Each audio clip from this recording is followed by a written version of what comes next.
Aujourd'hui, on a vu la présentation d'un projet un petit peu différent de ce qu'on voit tout le temps, cinéma, théâtre, musique. Mais comment vous voyez-vous en tant que directrice générale ce projet, c'est-à-dire vis-à-vis des échanges entre le Maroc et la France? Qu'est-ce qu'il peut apporter ce projet-là au Maroc? Pour nous, c'est un très beau projet parce que d'abord, c'est une coproduction franco-marocaine. C'est la suite d'un projet qui a eu lieu il y a quelques années à Nancy, qui avait très très bien fonctionné, qui a permis à la ville de se redécouvrir, ses propres habitants.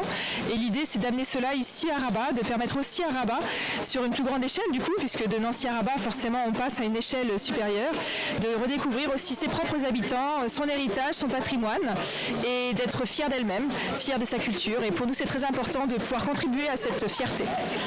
Merci beaucoup. Et une autre petite question, est-ce que pour le partenariat entre le Maroc et la France sur le plan de ce projet, est-ce que ça a été facile de trouver des partenaires, des sponsors? Comment ça s'est passé selon vous? Comment ça s'est passé? Pour nous, ça a été très intéressant parce qu'on a vraiment utilisé l'ensemble du réseau culturel, non seulement donc, l'Institut français du Maroc, mais aussi le pôle de coopération décentralisé de l'ambassade, mais aussi les instituts scientifiques, l'Institut de recherche et développement, le Centre Jacques Berck, parce que tous avaient un intérêt dans une des facettes du projet. Nos chercheurs étaient très intéressés par le côté sociologique, anthropologique du projet. D'un point de vue artistique, c'est également merveilleux. D'un point de vue patrimonial, c'est également très intéressant pour le futur. Donc nous étions dans ce sens-là très, très mobilisés sur un large éventail d'organisations. Oui, c'est vrai, on a vu que ce projet, il a mobilisé beaucoup de partenaires. Est-ce que c'est pour c'est-à-dire montrer qu'il est grandiose ou bien il avait besoin de tous ces partenaires-là pour qu'il prenne vie, pour qu'il naisse ici à Rabat? Je dirais comme tout grand projet, on a besoin de beaucoup de partenaires pour le faire vivre, très clairement. Après, c'est surtout un projet qui demande beaucoup d'énergie, qui demande beaucoup d'investissement. C'est un projet qui est en route depuis 2 ans quand même. Donc c'est rare que des projets aient ce degré de maturation. Et c'est en ça qu'il était intéressant aussi de les suivre sur la longue durée. Et nous espérons pouvoir les suivre encore après, bien sûr. Donc tout à l'heure, on a vu la présentation du projet Shoot Your Face. Est-ce que vous pouvez nous parler un petit peu de la production de ce projet? Comment ça s'est passé? Est-ce que c'était facile? Est-ce qu'il y avait des partenaires? Comment ça s'est passé le truc? Alors merci beaucoup de me donner la parole aujourd'hui. Donc effectivement, Shoot Your Face, c'est un projet assez particulier puisque c'est un projet qui effectivement a voyagé d'une ville, donc qui était Nancy en France, avec des Marocains qui y habitaient ou qui résident encore entre Nancy et Rabat et qui est venu à Rabat. Donc en fait, la production du projet au départ, elle s'est d'abord passée, j'allais dire, par elle-même, c'est-à-dire qu'on a commencé à mettre notre installation Black Box, donc qui sont nos tentes noires que nous amenons dans l'espace public, dans différents quartiers, bien sûr en ayant les autorisations des associations qui nous ont accompagnés au départ, mais avec l'idée de se dire nous allons d'abord aller au plus proche des habitants pour voir justement quelle est comment les gens vont réagir à ce projet. Donc c'est comme ça en fait que le projet a débuté. On a commencé très discrètement et petit à petit en fait on s'est rendu compte que les habitants voulaient vraiment rentrer dans la box, voulaient vraiment nous raconter les histoires, voulaient valoriser Rabat, voulaient vraiment nous faire voir le visage de cette capitale qui est aujourd'hui la capitale de la culture, mais qui a un visage justement qu'on voit peu à travers ses habitants, non pas que par rapport à la discrétion des Rabatis qui est effectivement assez connue, mais également parce que finalement on ne donne pas forcément facilement la parole aux gens et justement le projet a commencé à être produit comme ça. Après effectivement nous avons eu la chance d'être accompagnés par la commune, par le conseil régional, par la wilaya que je remercie énormément puisque ce sont ces partenaires qui nous ont accompagnés dès le départ. Nous avons eu l'immense honneur également d'avoir le haut patronage de Sa Majesté Mohamed VI qui nous donne effectivement cet honneur-là, qui nous donne aussi cette responsabilité que nous avons envers ce projet. La Fondation ONA, nous trouvons aujourd'hui dans la Villa des Arts, qui nous a accompagnés aussi dès le départ et qui accueillera aussi l'exposition du projet. Également l'association Ribat Al-Fat, M. Benani, qui a cru en ce projet dès le départ et qui nous a accompagnés.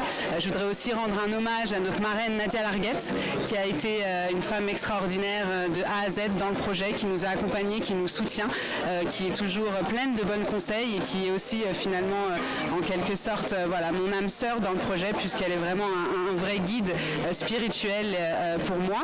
Et puis également d'autres partenaires partenaires aujourd'hui qui se sont joints.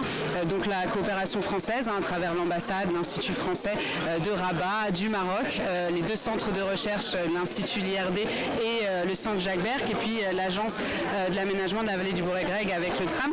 D'autres partenaires qui viendront ensuite sur le projet, mais on a voulu vraiment ancrer institutionnellement ce projet, et ensuite nous allons encore le faire grandir puisque l'exposition sera en avril prochain, et c'est un peu comme ça que le projet s'est produit, c'est-à-dire commencer par soi-même, parce que le projet a voulu montrer, laisser d'abord la place aux habitants, et ensuite les habitants ont fait ce projet et nous avons porté ce projet auprès des partenaires qui ont accepté de nous accompagner. Aujourd'hui, vous nous avez présenté le projet Shoot Your Face.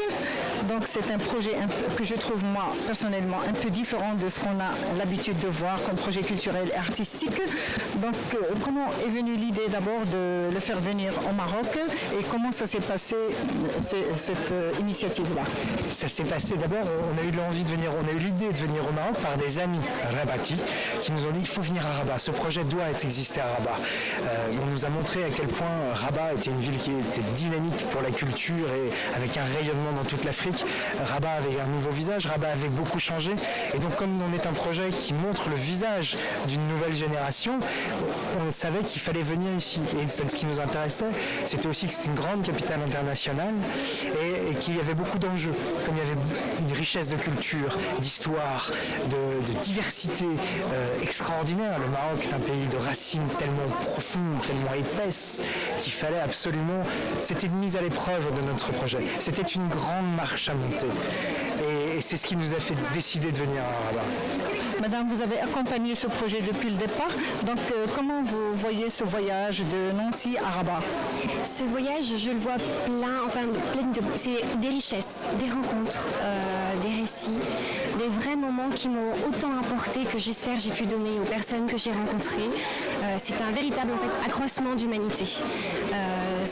Ça nous a permis de grandir, ça nous a permis de donner des lettres de noblesse aussi au projet humanophonique qui est Shoot Your Face, grâce à la richesse culturelle de Rabat, grâce à la générosité de chaque habitant qui nous a ouvert ses portes, qui nous a ouvert les portes de sa vie, avec simplicité, et c'est un véritable honneur pour nous. Parce qu'on dit que les Rabat, si je peux me permettre, parce que ce qu'elle vient de dire est magnifique et très juste.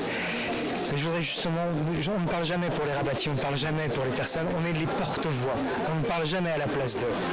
Mais j'en ai assez d'entendre que les Rabatis sont discrets, j'en ai assez d'entendre que les Rabatis sont taiseux. Les Rabatis ont parlé, et si les Rabatis sont discrets, c'est qu'ils sont élégants. Si les Rabatis sont discrets, c'est qu'ils sont extrêmement cultivés. Si les Rabatis sont discrets, c'est que c'est une ville qui est en proximité avec les centres de décision, et du coup chacun pense à ce qu'il dit. C'est ça Rabat aussi. Et Rabat se regarde comme une grande capitale parce que c'est une grande capitale du royaume et du monde. Donc c'est avec ce regard-là qu'on l'a abordé. Et sinon, après Rabat, est-ce que vous pensez le ramener un peu dans une autre ville ou un autre pays? Est-ce qu'il sera un projet itinérant, ce projet-là?